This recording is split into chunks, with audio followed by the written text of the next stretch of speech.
Familia ya Ibrahimu ilikuwa kama vile Mungu alivyokuwa ameahidi na kuita watu wake wana wa Israeli.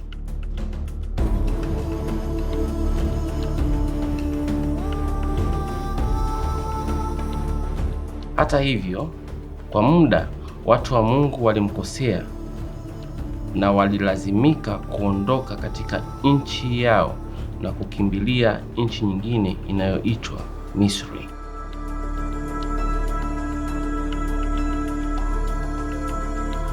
Mfalme wa Misri alikuwa na hofu kubwa juu ya wana wa Israeli kwa sababu walikuwa wengi.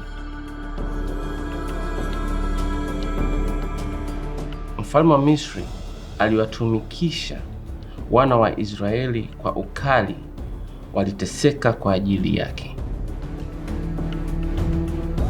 Lakini kwa kadiri ya alivyowatesa ndivyo walivyoongezeka na kuzidi kiidadi.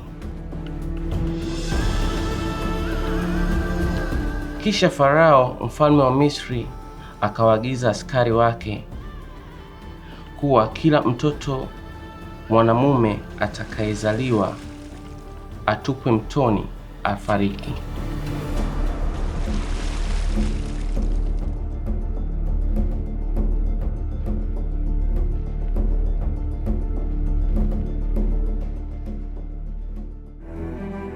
Miongoni mwa wana wa Israeli kulikuwa na mwanamke aliyejifungua na alizaa mtoto wa kiume. Hivyo basi akaamua kumficha, na alipokuwa hawezi kumficha tena, akampatia kisafina cha manyasi, akakipaka sifa na lami, akamtia mtoto ndani yake, akakiweka kando ya mto.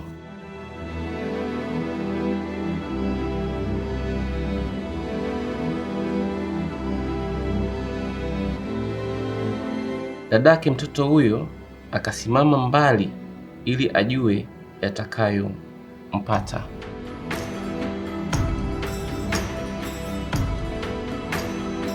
Basi binti ya Farao akashuka mtoni kuoga na vijakazi wake,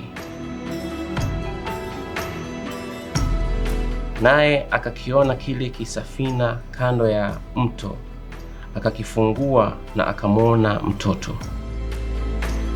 Naye binti ya Farao akasema, huyu ni mtoto wa Israeli.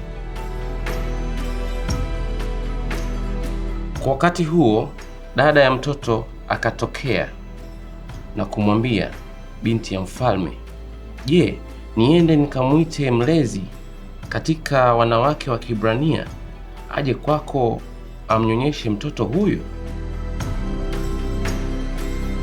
Hivyo basi binti ya Farao akasema, ndiyo, enda ukamwite.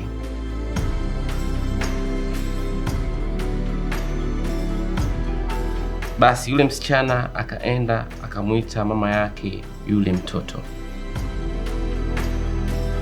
Binti ya Farao akamwambia, mchukue mtoto huyu uninyonyeshe, nami nitakupa mshahara.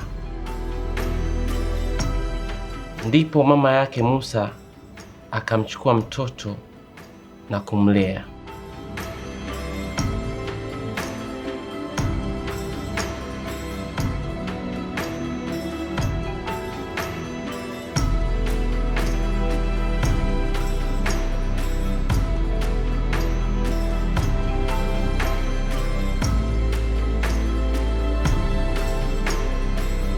Mtoto akakua, naye akamleta kwa binti ya Farao, akaishi ikulu. Binti ya Farao akamwita Musa.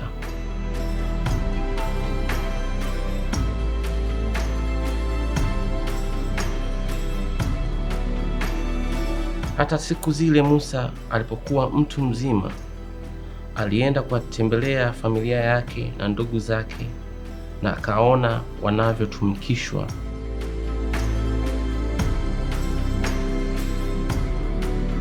Siku moja Musa akamwona Misri anampiga Mwebrania.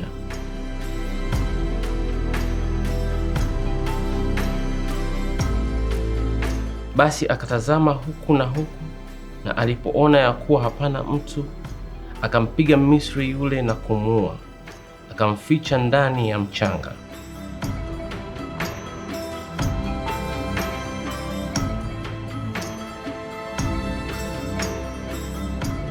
Hivyo basi Farao alipopata habari akataka kumuua Musa. Ndipo Musa akakimbia na kutoroka.